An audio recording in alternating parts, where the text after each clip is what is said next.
Every miss begins with a promise made too early and a goodbye that repeats across time. Xavier was never meant to survive using his power. Rafayel was never meant to choose love over divinity. And yet, in 2 hours yesterday, they both do. And I didn't expect this update to hurt me as much as it did. So today, let's step into Love and Deepspace's latest story update and unravel what it reveals about memory, fate, and the end of the universe. Without any further ado, I'm Princess Farron, and let's travel through the deep space tunnel in 2 hours yesterday. Transplanted world. Several anomalies are taking place all over Linkon City. It starts off with Ever's director Wicker's press conference at Evol Sanitarium. If you remember the Death and Rebirth update, that's where Benedict and Carter were creating the Arthurian. After the conference, the director is approached by a masked person that wants to know Benedict's whereabouts. Benedict himself appears soon after. As punishment, the man is taken to a floating island where the Fountain of Aether experiments are taking place. There, he is modified, turned into a wanderer so that his Protocores can be extracted. However, it's here that we get some very important lore. Namely, we learn that the debilitated man who appeared toward the end of Death and Rebirth is called Stanley. We meet the man who first appeared on the nest in Chapter 8 of the main story branch. If not, he definitely looks a lot like him, and his name is Sutherland.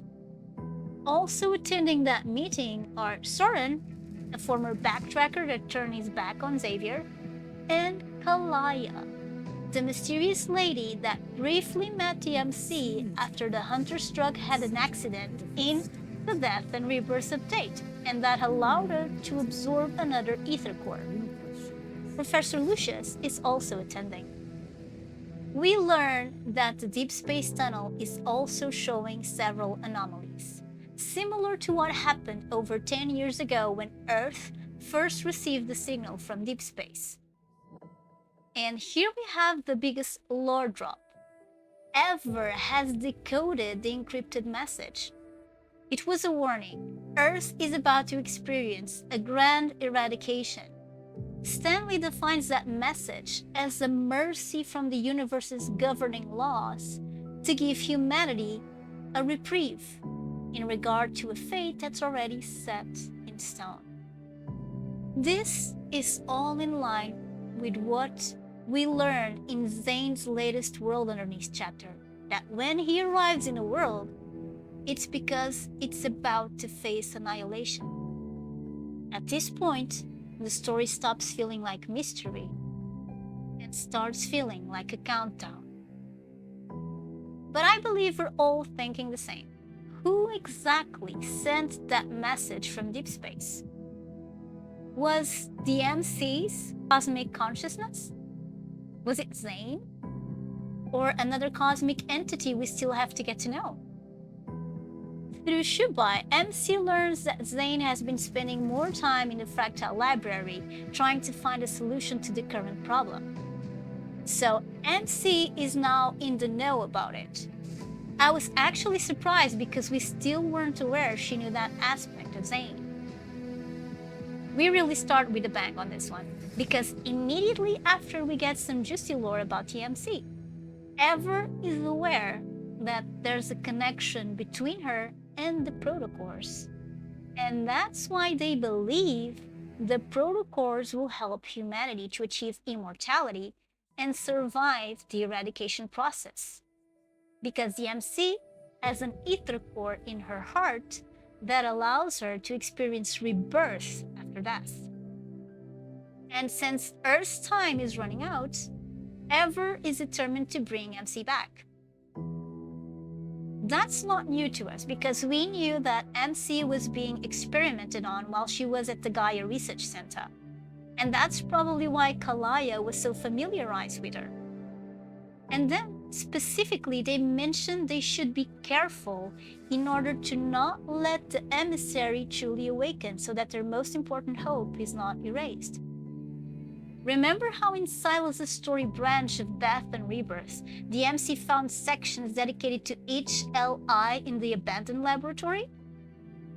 These guys definitely know a lot. Too much, even. Did they figure all that information out by decoding the deep space messages? From what we know so far, that seems to be the case. When the meeting ends, the laboratory's walls dissolve. I don't know if this also caught your attention, but it definitely caught mine. Especially because soon after, when the MC is on her way to deal with yet another anomaly, she looks at the sky, which seems to have a clean cut, and wonders if Linkon Online is glitching again. Now, please, let's pause for a bit. Some months ago, Chapter 17 of World Underneath was titled Linkon Online, and it featured two programmers discussing the development of their game, Linkon Online, and personal real-life events. I actually did a video about those chapters and developed a little theory that the main timeline we are being presented in the game might be a computer simulation.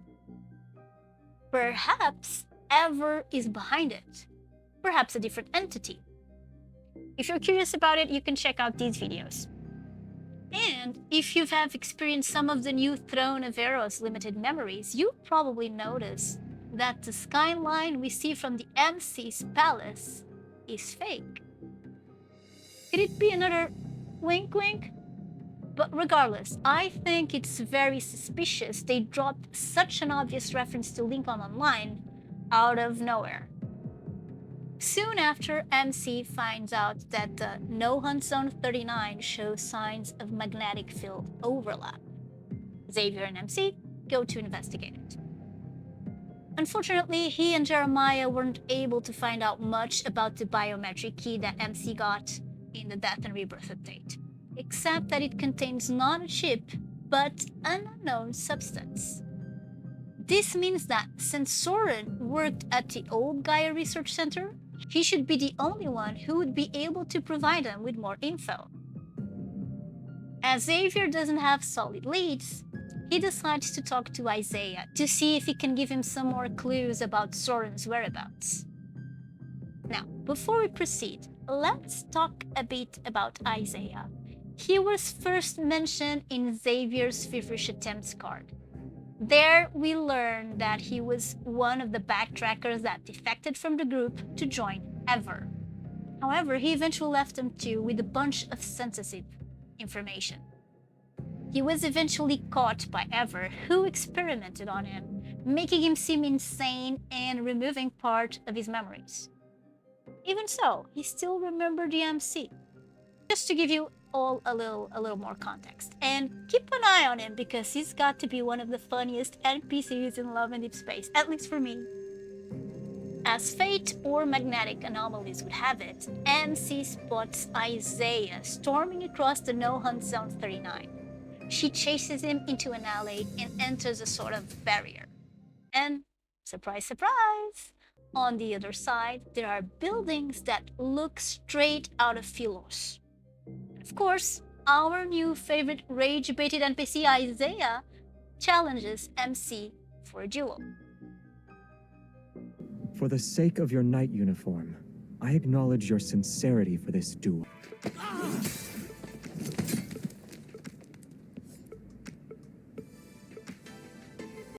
After Xavier intervenes and defeats Isaiah, they take the former backtracker away for interrogation. They have to find Soren.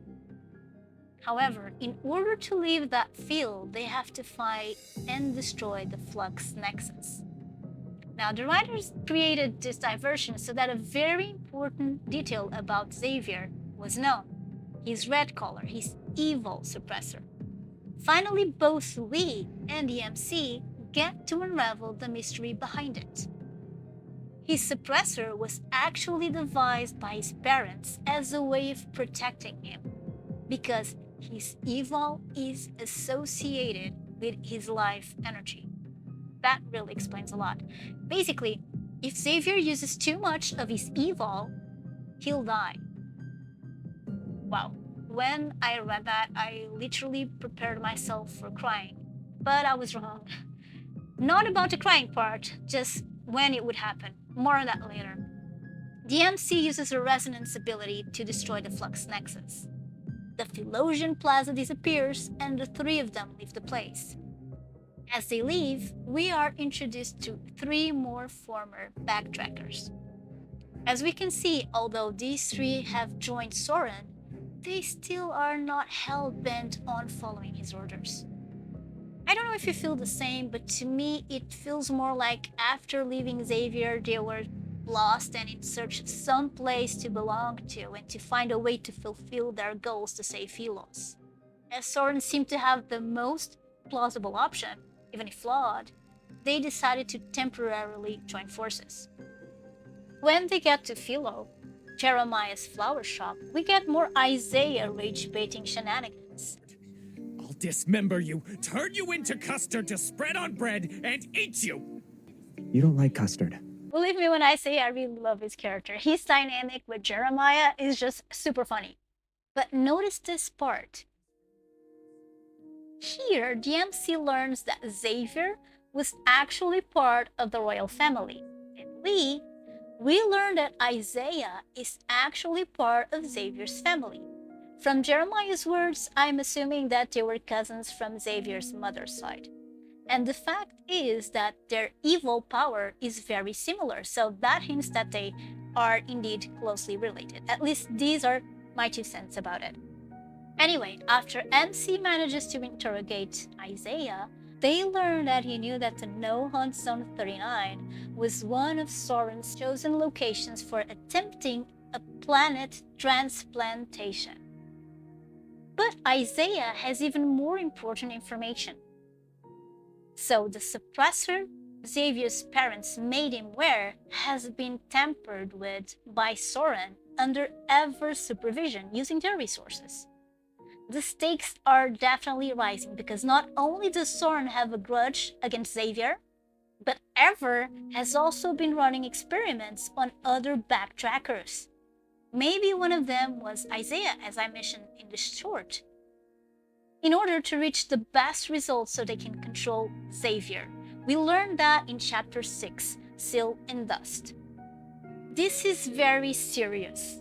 Very serious. And of course, Xavier being Xavier, he's already planning to take action on his own. Thankfully, our MC is already used to his antics and sees right through him. Together, they pay a little visit to the man currently in charge of the nest, Randall. And here we have a little reference to Rafayel. After a little persuasion, Xavier reads the intel. It turns out Ever's main purpose when they capture Xavier wasn't modifying the suppressor, but collecting his evil genes. But the suppressor actually prevented it. That's why they asked Soren to intervene, and he strengthened the suppressor's restrictive effect. And finally, Xavier opens up to the MC. My family made it for me. Yes. It was originally made to protect me. On Philos, an evolver's evil energy and life force are one and the same. Of course, removing the suppressor is now out of the question. No time to rest though. Ever's white gloves teams, their cleaners, burst into Jeremiah's flower shop and are now pursuing the 4 of them. Driving the flower shop's truck, they finally manage to lose their pursuers, and we have a little relaxation moment between Isaiah and Jeremiah. Losing heart before the battle even begins. I knew cowardice ran in your peasant blood. Yeah, I'm not like you. Being iron-fisted royalty means your head is made of iron too, right? Why don't you go up front and help me check the headlines? Oh, these two. While the bickering continues, Xavier and MC have a little heart-to-heart, and he tells her that he won't run out of energy of his life force for a very, very long time. But even if that's actually true, Xavier is not in the clear. The former backtrackers are also after him. And here we get a bit more lore about the backtrackers' origin, namely that they aren't fueled by emotion, Quite the contrary. Remember World Underneath Chapter 23, Beyond Survival, when Meyer says that in Philos, love and emotions were seen as sins? Did you also notice this echo of the light seeker shooting stars myth?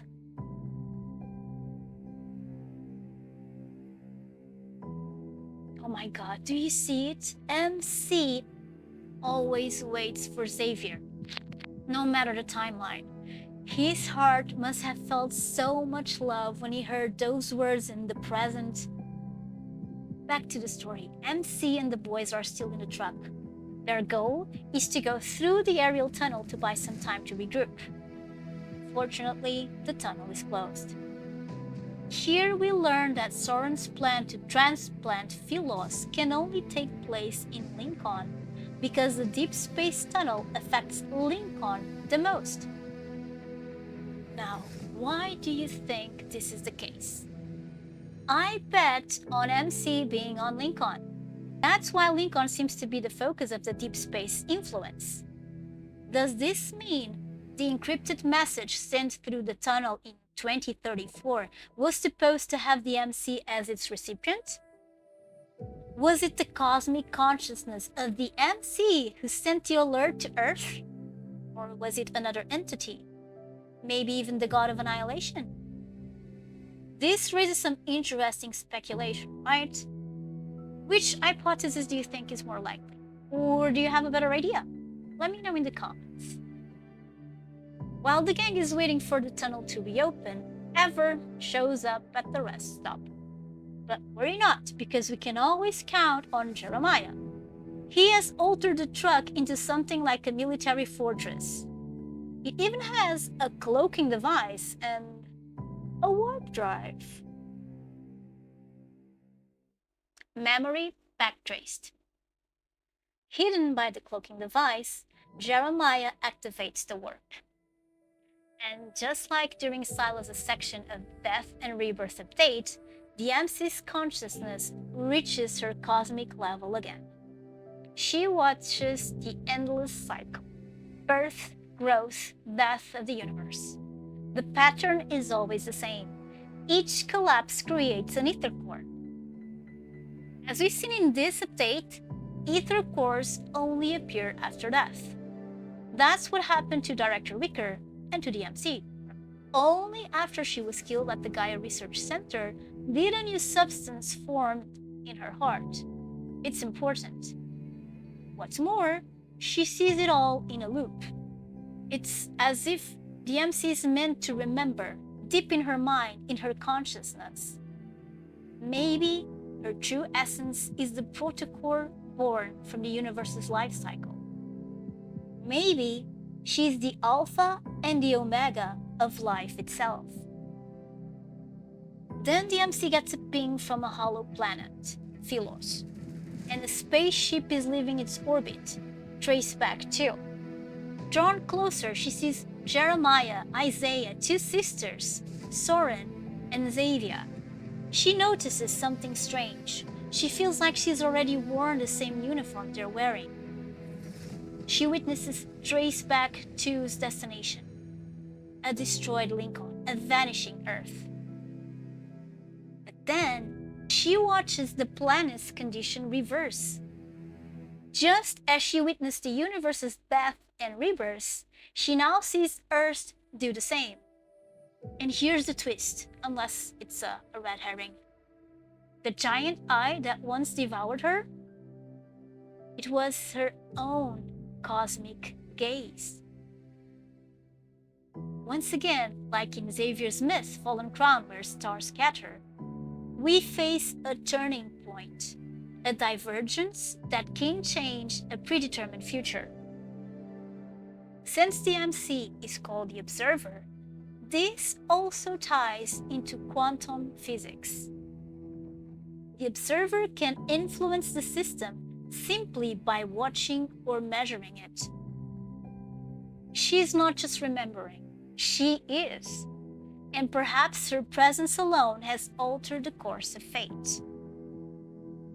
Because the MC once spied on Traceback 2, Their warp jump leads straight to the Backtracker ship. MC asks Xavier if anything unexpected happened during the Backtracker's journey. Xavier admits they received different coordinates and arrived at Earth 200 years earlier than planned. And the message? It's almost identical to the one sent through the Deep Space Tunnel in 2034. It must have been the MC who sent those messages. It makes sense that Xavier could decrypt it easily. Or am I overthinking it? Suddenly, the holy sword of the goddess appears in its full form inside the no-hunt zone 39. This time, it's no projection. Soren is closer to his goal than ever. Xavier and the MC rush to investigate, and as soon as she lays eyes on the monument, the MC glimpses part of her past with Xavier in Philos.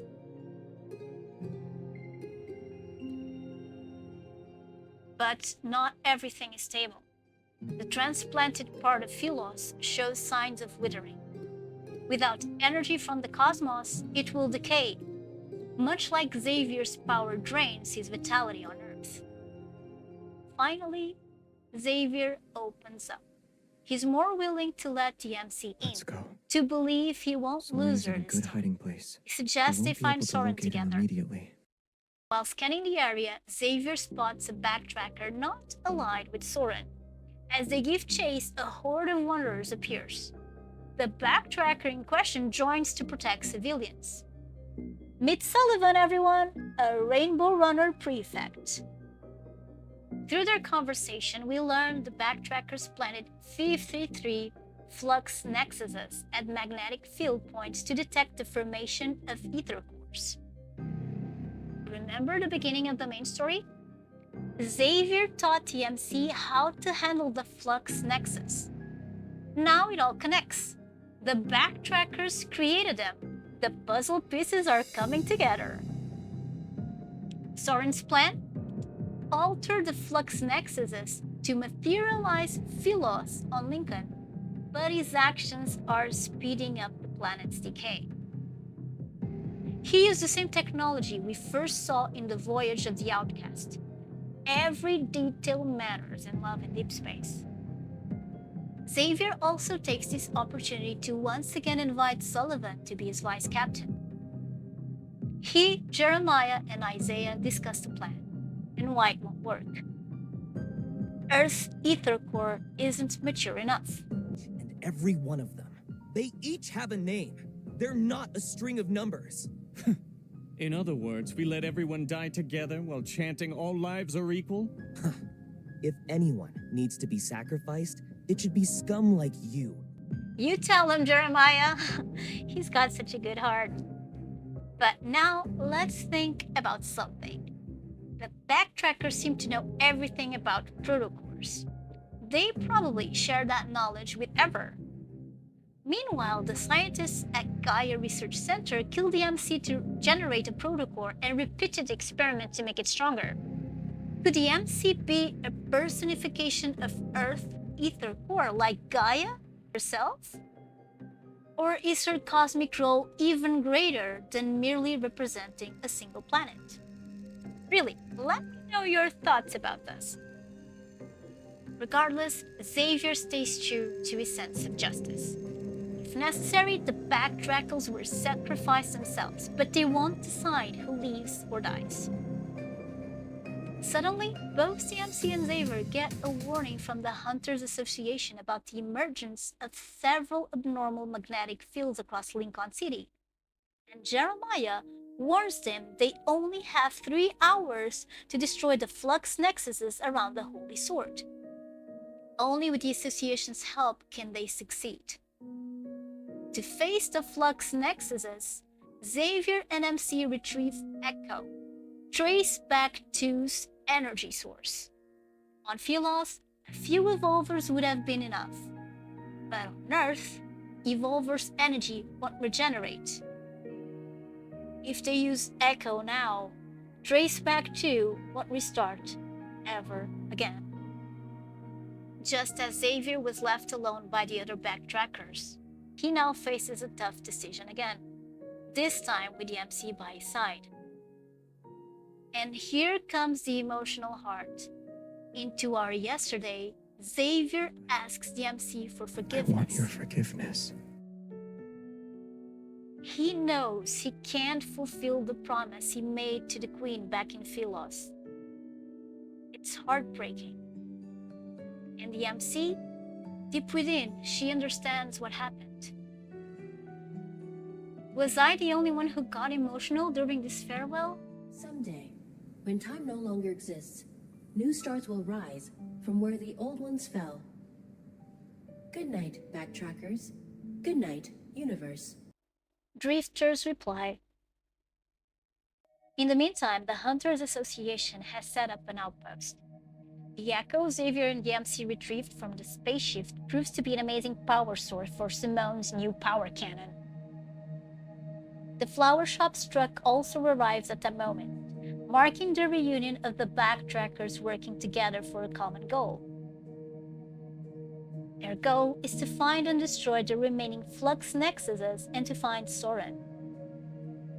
We then witness a conversation between Soren and the three unknown backtrackers.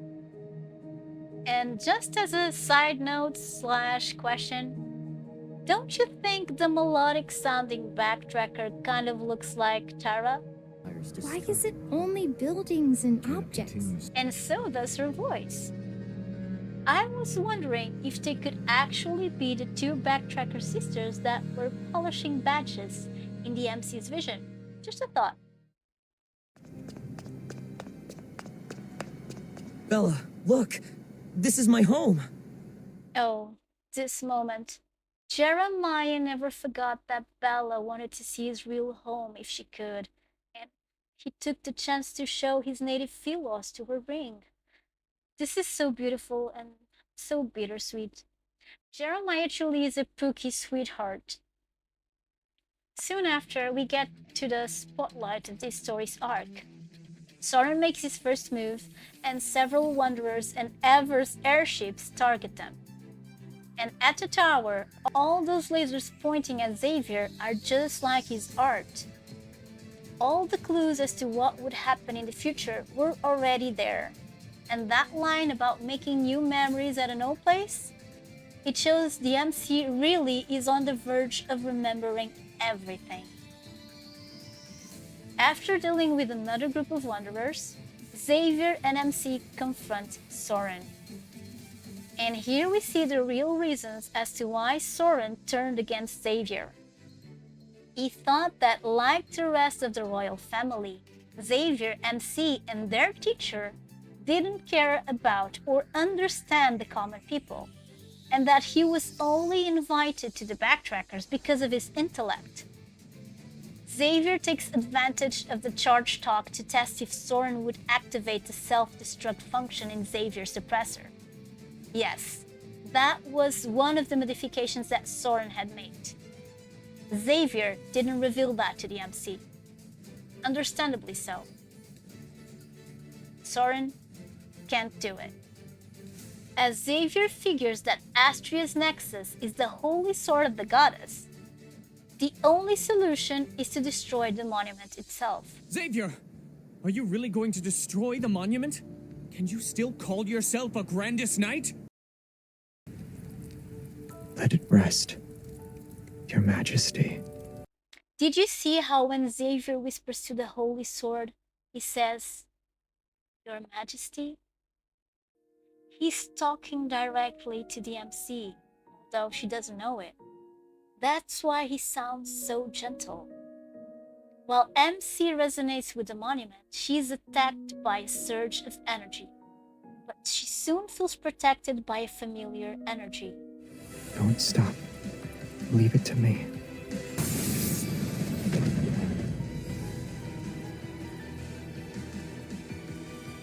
Oh no. We know what that means, right?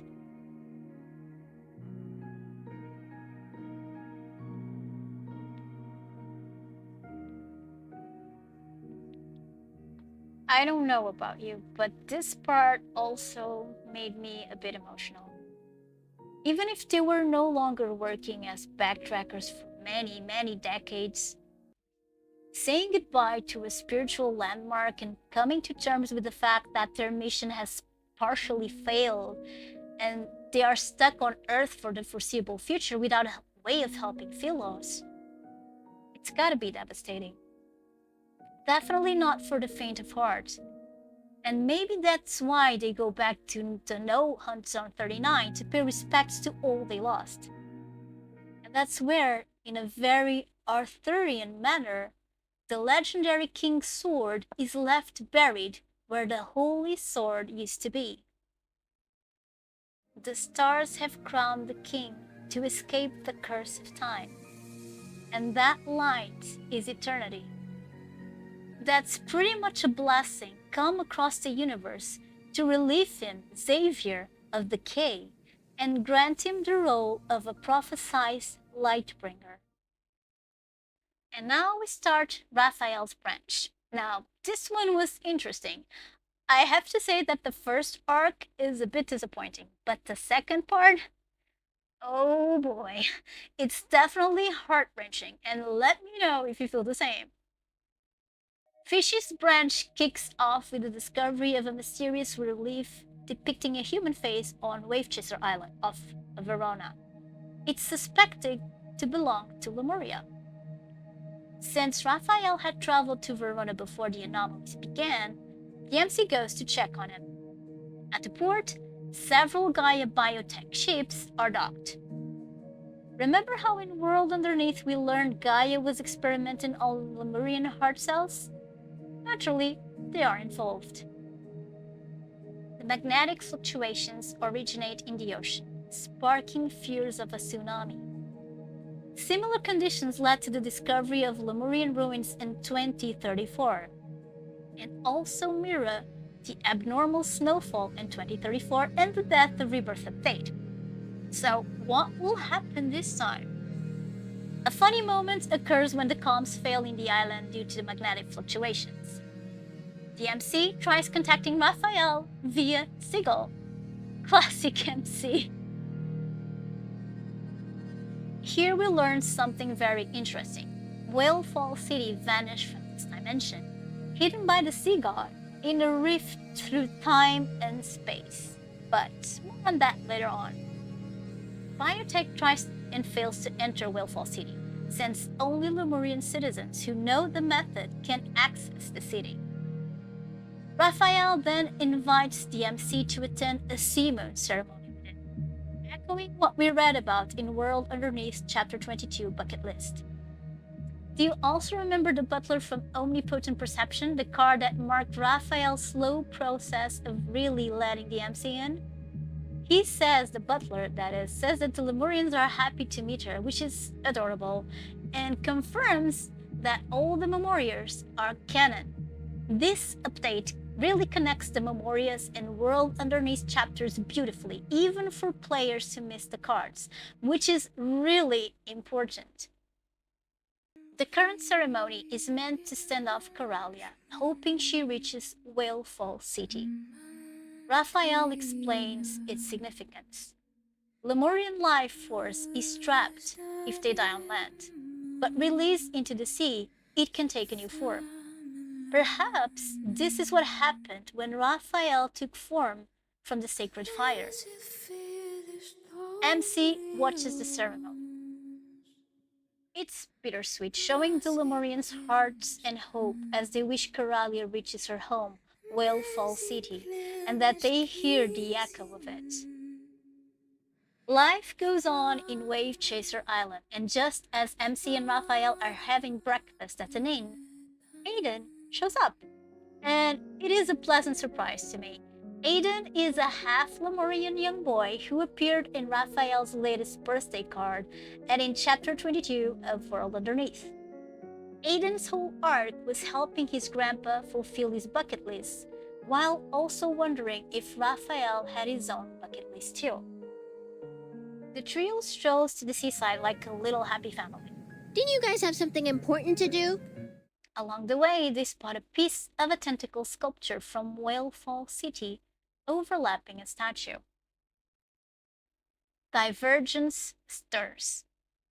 After a little chat about Raphael's bucket list, Aiden leaves, and MC realizes Raphael's true wish: revenge.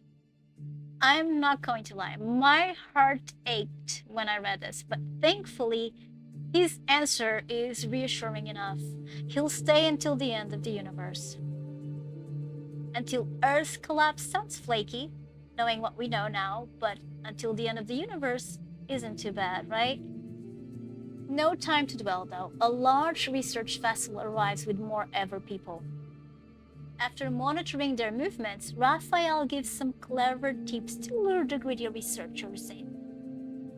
While they wait for the plan to succeed, they notice no echo from the Simon ceremony, not even at the beach. Maybe the ceremony is just a legend?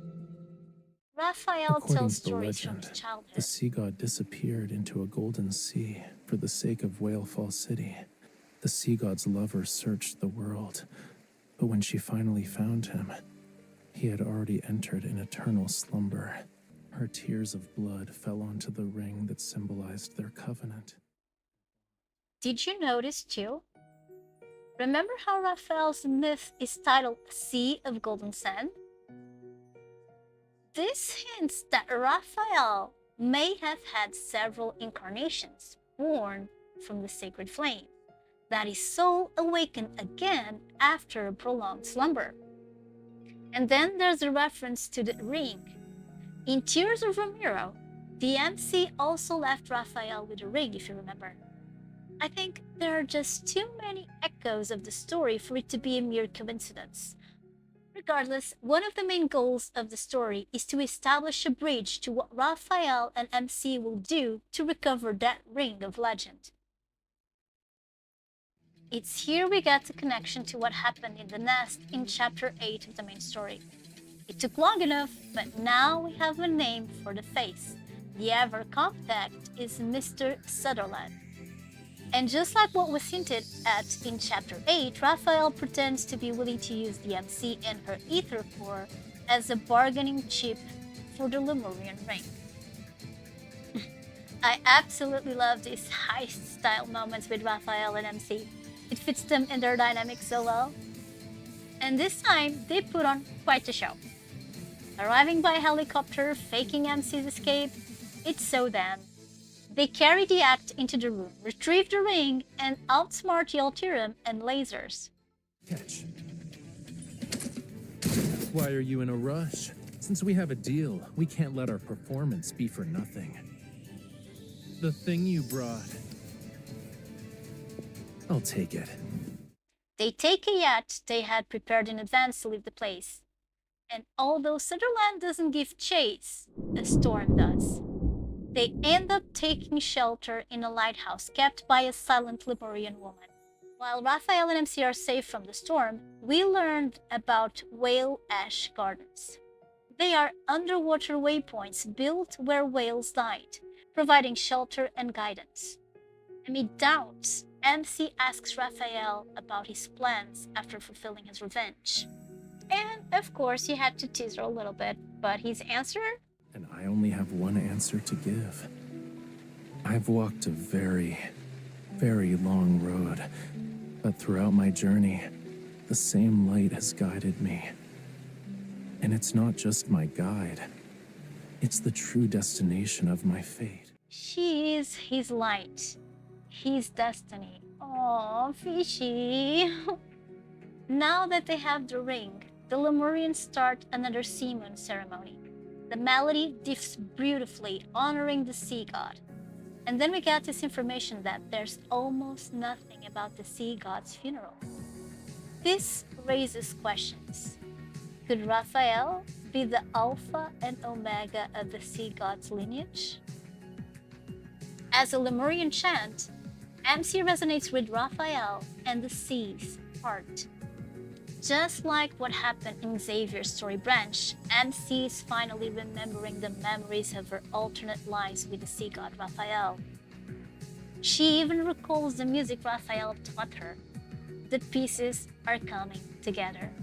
MC is remembering her alternate lives. But in a way, it should also be very overwhelming for her, don't you think?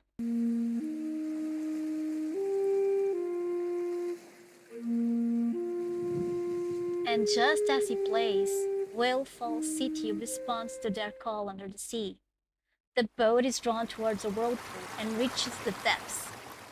The skeletal whale guides them toward Whalefall City, reminding us of Tears of a Mirror. This also reminds me of narwhals, which, even though they don't have actual wings, the flukes at the ends of their tails resemble butterflies' wings. But even more interesting is the fact that there are statues depicting Lemurians in which they have wings. We'll get back to it soon enough. Going through an invisible barrier, they arrive at the Lemurian capital city of Whalefall. Can you imagine being there in Whalefall City again? There must be a torrent of emotion surging in Rafayel's heart. If you hadn't accompanied me and I was sitting by myself with these skeletal remains, the fortunate one is me, not you. Thankfully, the MC is with him. Even so, Rafayel doesn't want to risk losing Whalefall City the same way the Lemurians first lost the Acropolis. He still wants to do something to prevent a similar outcome. The flames of justice and revenge are burning bright inside our fishy. The skeletal whale delivers them right in front of the temple of the sea god. And all of a sudden, they are attacked by Amund. Yes, the elder who wanted Rafayel to take back his heart from the MC so that the seas could return in the Sea of Golden Salmon. Here, he's acting on his quintessences, that is, Rafayel's orders to keep outsiders out of Whalefall City. Rafayel, however, doesn't remember him. Do you remember when I said we'd get back to the Wings lore? This is it. Time for a big lore drop that many were already expecting. Amund reveals that the sky and the sea were inverted. This means that the sea was above the sky and earth, like a true heaven. So maybe the Lemurians were like true celestial beings. And maybe that's why their whales fly and some of their sculptures have wings. Because maybe they used to have wings. Or maybe they just used the symbology of the Lemurians originally being from the celestial domain. In fact, the notion of a cosmic ocean above a solid sky is common in ancient cosmology. A vast primordial ocean that enveloped the world, the cosmos, representing the chaos that gives birth to all. And if you remember the description that Rafayel made of the first sea god in Tears of a Mirror, then the symbolism makes even more sense. However, Lemuria didn't reach its true fate because Rafayel refused to lose his most precious follower, the MC. Basically, Rafayel gave up his divinity, pretty much like Zane in his Sacred Chapter myth. His divine power in order to save the MC. And deep inside her soul, the MC knows the truth, even if her conscious mind hasn't yet caught up to it. But Amund doesn't keep quiet. Oh no, he knows we want more lore, and he delivers it. He reveals that Rafayel hid Whalefall City within deep space rifts, and therefore time stood still and everything became eternal. And soon after, Amund brings more angst, of course. He says that only when his quintessence sacrifices everything to ignite the flame will he and Whalefall City return to where it all began. This does not bode well, cuties. Nuh-uh. But once again, I can see a certain parallelism to Zane and the way he's collecting worlds, fates, choices, and stories that can be revived when it all starts again. But this is just a side note. Anyway, there's no time to rest because Rafayel's lure works. Submarines approach. The crew expects treasure but finds the wrath of the sea god instead.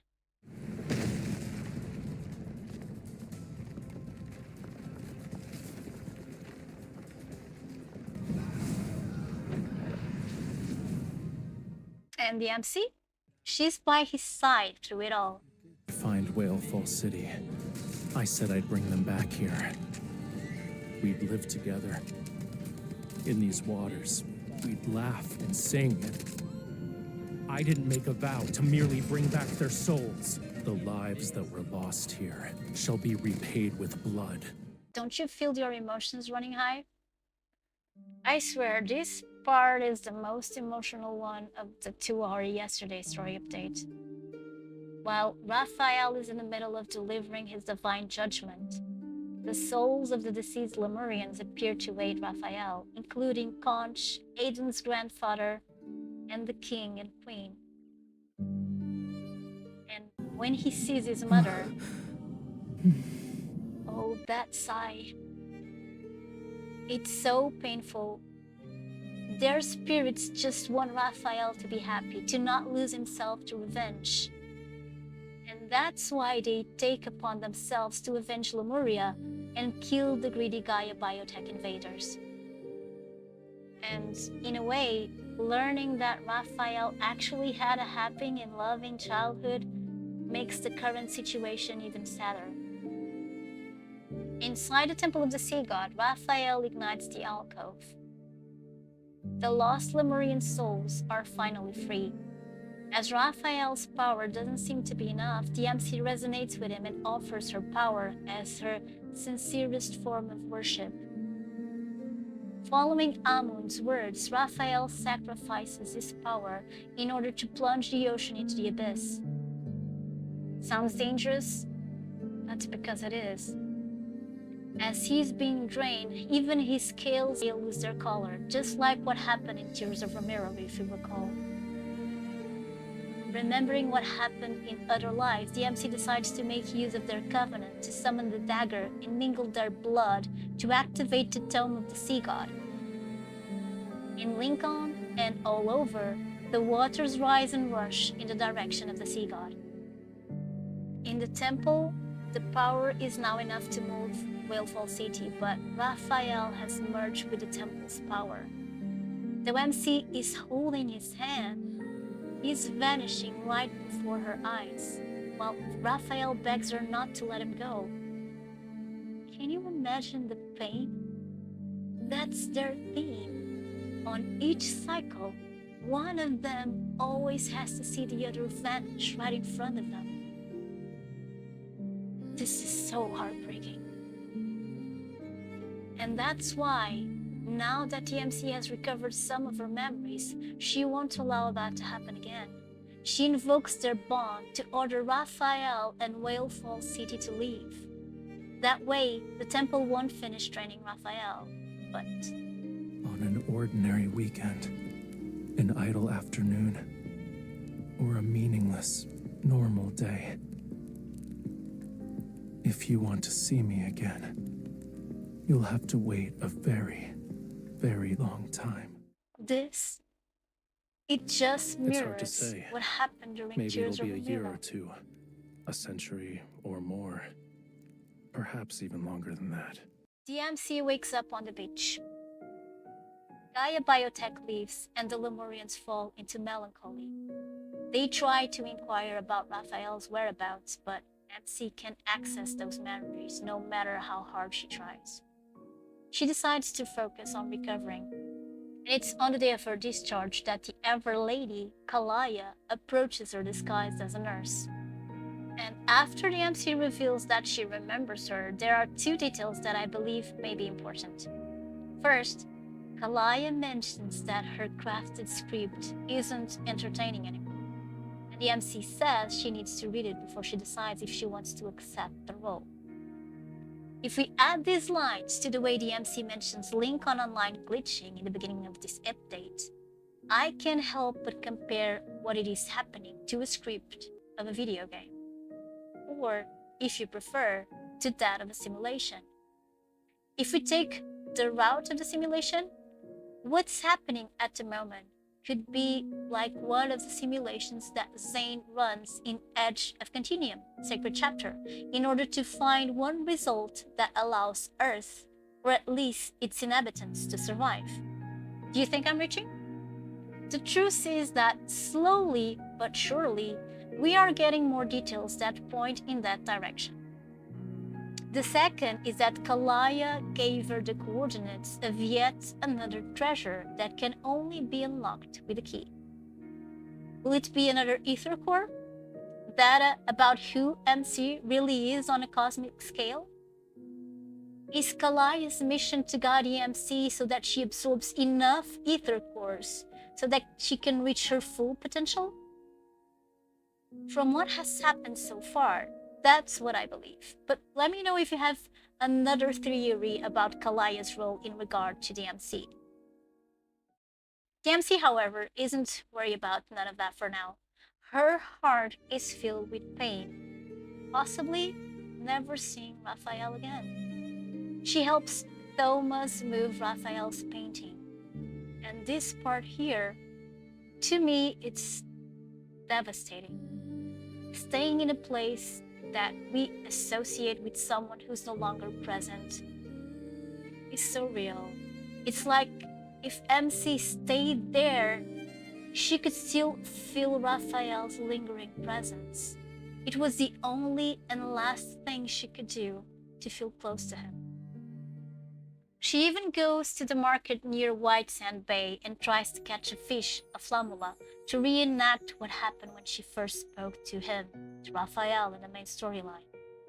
And just as she manages to catch a flamula, Rafayel reappears like a mirage from the past, wearing the exact same clothes he did when he encountered the MC at the exact same place. She can barely believe Rafayel is really there, and she pinches him. Girl, you should have pinched him even harder, for real. But thankfully, Rafayel is really back, and that's what matters the most. However, one doubt remains. How was he back so soon? Was it her wish as his follower, his readiness to sacrifice himself or fate itself? Was it because the wish of the sea god is always the same? That's still a mystery. So, what do you all think? Wow, this was quite a roller coaster. After a story like this, the universe doesn't reset. It fractures, and after all this emotional damage, we get to know what's happening with everyone. Ever meets in silence. Kalaya still claims she wants to help the MC awaken faster. Stanley insists time is running out. They don't fully understand what they have uncovered, but for the first time, even they sound uncertain. The Grand Eradication is no longer a theory, it's approaching. And this might be a little controversial take, but I don't really think Ever is doing what they're doing just for the sake of power. I dare say they truly believe they're doing what is required in order to save humanity as a whole. This doesn't mean that the methods are correct, of course. Xavier invokes the third protocol. Every backtracker is informed. Some hesitate, some doubt. And in the darkness he now walks through, the one absence he feels most is the MC beside him. Poetic, but also symbolic of the unknown he's about to face, and that may lead him to be apart from the MC, even if only for some time. Zane continues down the path of the Dawnbreaker. He knows this world is breaking its own rules. He reaches for the light and warmth, and finds only night pulling him back. Dawnbreaker ends up taking control and pulling him into the darkness of the night. Even so, the pull toward the MC remains. Rafayel's aftermath is quieter and somehow crueler. Thousands of marine lives are lost, not by human hands, but by something higher. The sea and the sky begin to blur. Rules are breaking, and the ocean knows it. The sea and sky blend into one. Rainwater and seawater will find their way back to each other, even if a storm is brewing. Silas feels it before anyone else in the N109 zone, a presence passing through the deep space tunnel, something that decides when worlds end. But for the first time, he wonders if his body will survive what's coming. After all this existential dread, are you sure you're still curious about Caleb? Yes? Well, as for Caleb, when faced with the unknown, he doesn't turn back. He cuts communications to HQ and heads deeper into the uncharted part of the deep space tunnel, because he can never resist the call of what waits beyond. Well, if you ask me, things definitely seem to be heading into a danger zone, and I can't wait to see what comes out of these convergence points. But let's not forget, we'll have to rely on the main story updates to finally find out more. Caleb will be one of the allies to be featured next, so we'll most likely head into the deep space. Let's hope we'll get to travel before the Grand Eradication, but with how long these updates are taking, I really don't know. And we end this update with this. The cradle of humanity will soon meet an absolute destruction or a brilliant rebirth. And from everything we've learned so far, Earth's ultimate fate rests upon the MC's shoulders, even if she doesn't realize it yet. I really enjoyed the fact that they let us know what each faction and each ally is going through at the moment, especially when the stakes are finally rising a lot. I just really wish that we got story updates more frequently. We should know how each ally's stories is progressing more than once a year, at least a minimum of 2 or 3 times yearly. Multi-banners and myths are exciting, for sure, but we also have to feel there's a progression in the story. And with such great writing, I really want us all to have more of that. Do you also agree with me on this? How many updates should we get each year? Let me know. As for this update, which story did you enjoy the most? Was it our Sleepy Bun Bun one? Or our fishies? Or even the portion dedicated to Ever? That part gave us some juicy details for sure. If you enjoyed this video, please drop a like. And if you're interested in more lore and character deep dives, subscribe. At the moment, I'm also working on the Love and Deepspace and Astrology series. 2 videos are already out, so if you enjoyed astrology, keep an eye out for it. Until next time, this is Princess Farron signing out. Take care and good gaming. Bye-bye!